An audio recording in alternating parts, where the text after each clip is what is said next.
Hello everyone, Sam here from creativetrading.system.com, making this video as a weekly recap and trades taken last week. So let's get started.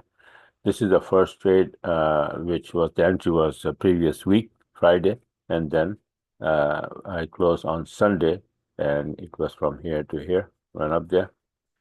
Buy orders right there for 300 pip gold, right? And the next one was on Monday, the 3rd. Then the week started, right? That was Sunday. I closed that trade. But this is Monday. Pound yen, the sell order is right there. Every single trade you will see, it is according to my setup. 75 pip to the downside. Pound yen. On the 3rd, euro yen also went down for 55 pip. See, yen index, when yen index move up or down, all yen pair follow that. Right? Yen is the one that move the yen pairs. And gold, again, going to the upside, 150 pip. Sorry, 100 pip from this chart. Buy orders right there on the 3rd. A lot of trades on the 3rd. Pound USD, I made a video a little while ago, right? A few hours ago about pound USD, euro USD, and pound USD. So you know why this went up.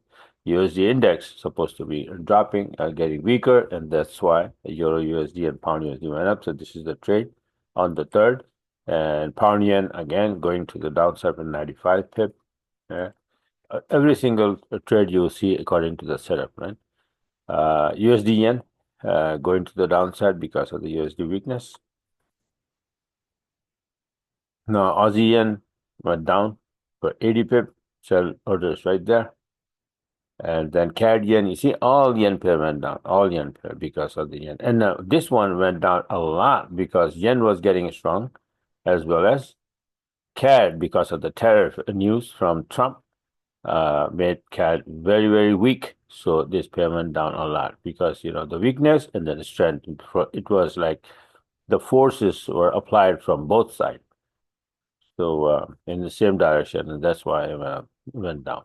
Now this one is pound Aussie. Again, pound Aussie and euro Aussie. I made the Aussie chart that is going to get weaker and sending a euro Aussie and pound Aussie to the upside. So pound Aussie, big time to the upside for 90 pip here from the 7-minute chart.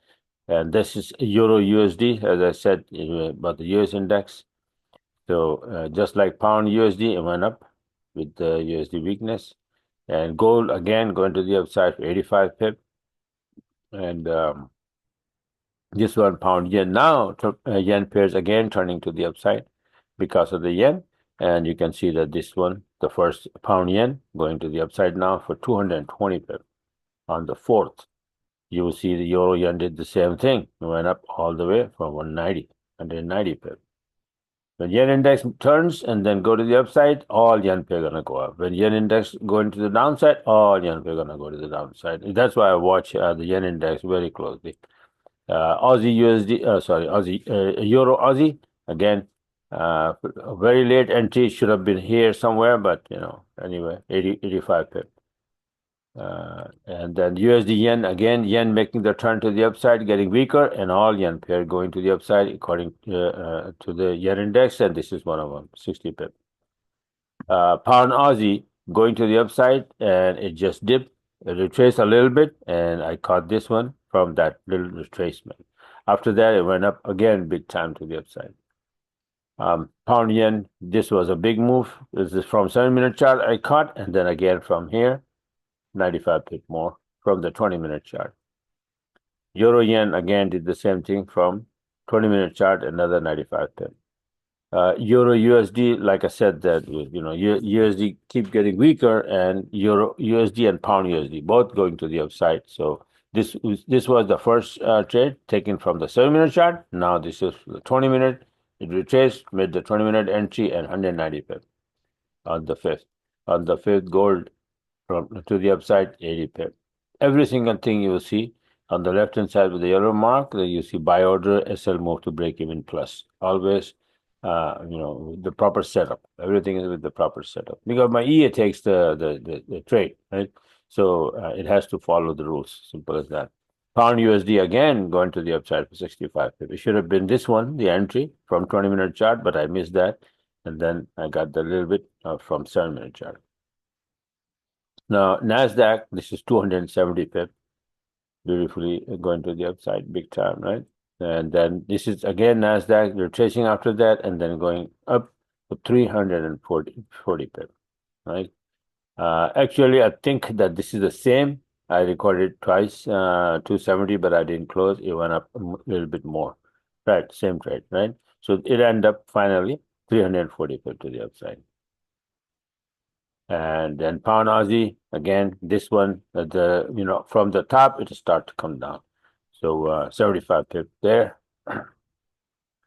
Gold now going down after going to the upside, right? And for 200 pip here, beautiful entry here, this one all the way down. This was the entry, this was the entry, this was the entry, this was the entry. When it makes the turn, after that, it gives like several entries, usually. See again, this one gold going to the downside. Um, this is the one, and then this is basically they both are the same. You will see, I don't know why I recorded double here. This is the entry, it went the distance, and this was the first one that I recorded and not in here. But then again, this one is the real one. This is like just to show the entry there. I got the entry, but I closed it here. So 200 gold to the downside. Now pound yen 7-minute entry, sell order is right there, nicely going to the downside. These entries, 7-minute entries, are based on my 40-minute chart. As soon as I have a reversal candle on my 40-minute chart, it gives a signal that it might be making a turn, right? So if the turn is happening, so here somewhere, this drop here, like the 40-minute reversal, all I have to do is to see if really it is going down, and if I can get a short setup, and then that's it. And then when this pair is going to make the reversal to the upside, bullish reversal candle, after that, I will look for 7-minute entry. So the price will go up above the wave, and then it will give me some long entry like this one, and then that will be a signal that, okay, now we are going to the upside. So, and I have my EA robot based on that. Euro yen again, go to the upside. So 1 yen pair, you see, going to the downside, all yen pair going to the downside. Now Nasdaq, this was the first entry for 100. Then you see another entry from here. I got another entry after this retracement, which is this one. It went all the way down. So this was the first one. This is the second one. Right? This sign got messed up a little bit, but yeah. So the first one from here to here I closed, but then the EA took this one again and it went down. 40-minute was still bearish, so took it. This one here, you can see pound yen going to the upside again. Beautiful long entry on the 7th, was Friday.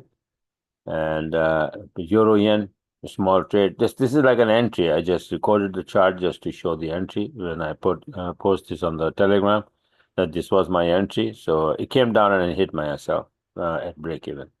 It didn't go much, right? So this is that was the euro yen entry as I posted on the Telegram, and this is the pound yen entry I posted on the Telegram. So I recorded these two charts just to show that I made my entry. This is how I made it, but it didn't go to the distance. It went up a little bit, then came back, and both trades were hit SL at break even because this was NFP Friday, and that's what happened most of the time on the NFP day, right? A lot of wobbling, and then you have the trade open, then most likely SL is going to hit unless you are positive 70, 80, 100 pip.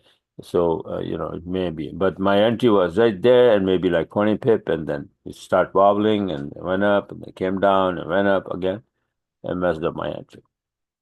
Anyway, so these are the like 29, 30 trades last week. Let's see what happened this week, right?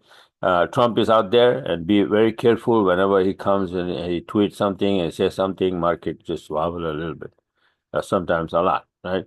So be very careful with this trading volatility right now in the markets. So bye for now, and talk to you guys later. Don't forget to subscribe to the YouTube channel. So next video I'm going to make about the Nasdaq and S&P 500. Okay. So bye for now, and talk to you guys later.